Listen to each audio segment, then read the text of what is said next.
পুজো special দোকানের মতো মুচমুচে ও রসালো আজ জিলিপি বানাবো। বন্ধুরা পুরো ভিডিওটা দেখতে থাকুন, আশা করি খুব ভালো লাগবে।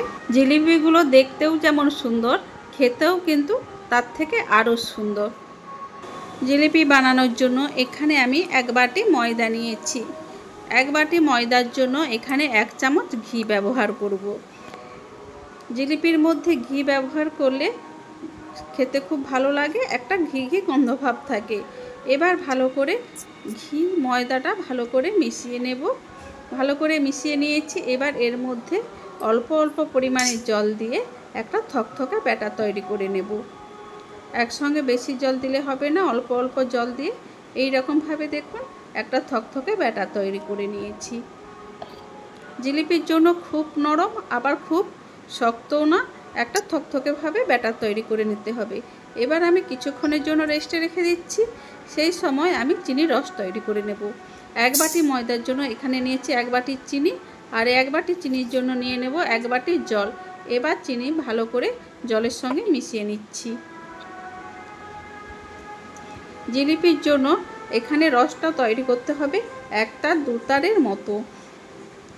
কিছুক্ষণ সময় ধরে আমি চিনি রসটা ফুটিয়ে তৈরি করে নিয়েছি। দেখুন এই রকমভাবে 1 তার 2 তারের মতো রসটা তৈরি হবে। এই রকমভাবে জিলিপির জন্য পারফেক্ট রস তৈরি করে নিয়েছি। এবার এর মধ্যে দিয়ে দেব 1 চিমটে ইয়েলো ফুড কালার।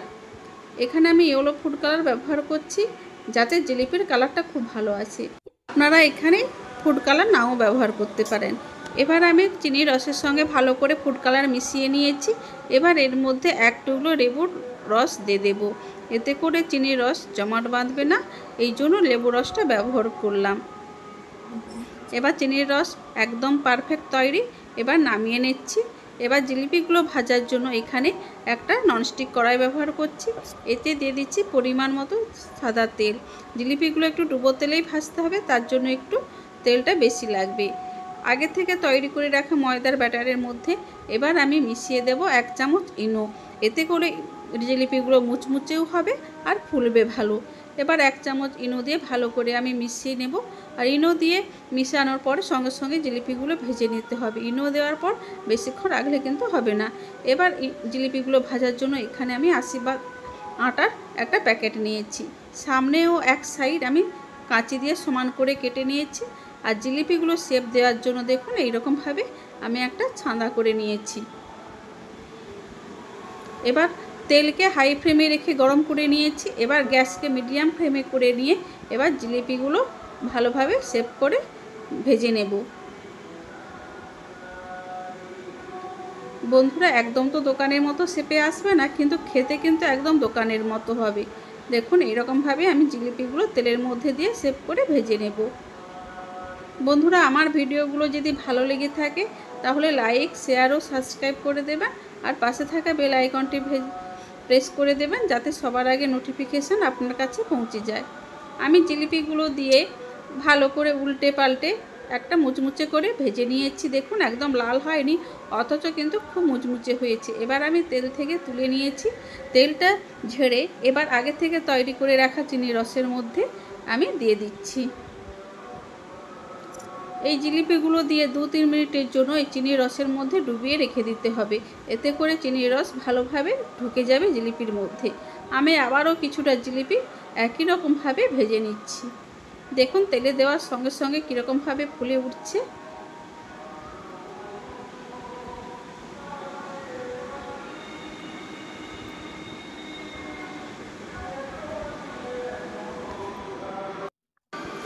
জিলিপিগুলো দেওয়ার সঙ্গে সঙ্গে কীরকম ফুলে উঠেছে দেখুন।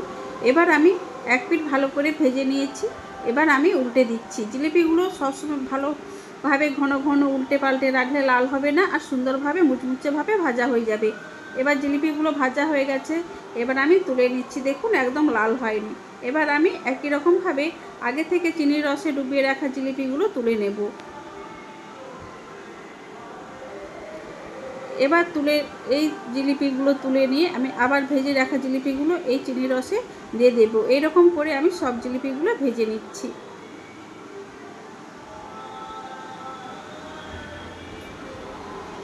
বন্ধুরা এবার আমি আপনাদের দেখাচ্ছি জিলিপিগুলো কীরকম বাদটা মুচমুচে ও ভিতরটা রসে ভরা হয়েছে। এরকমভাবে অবশ্যই বাড়িতে আপনারা বানাবেন অল্প সময়ের মধ্যে, আর 2-3টি উপকরণ দিয়ে খুব ভালোভাবে বাড়িতেই বানিয়ে নেওয়া যায়। বন্ধুরা, আমার ভিডিও দেখার জন্য সবাইকে অসংখ্য অসংখ্য ধন্যবাদ। এই রকমভাবে আমার পাশে থাকবেন, সাপোর্ট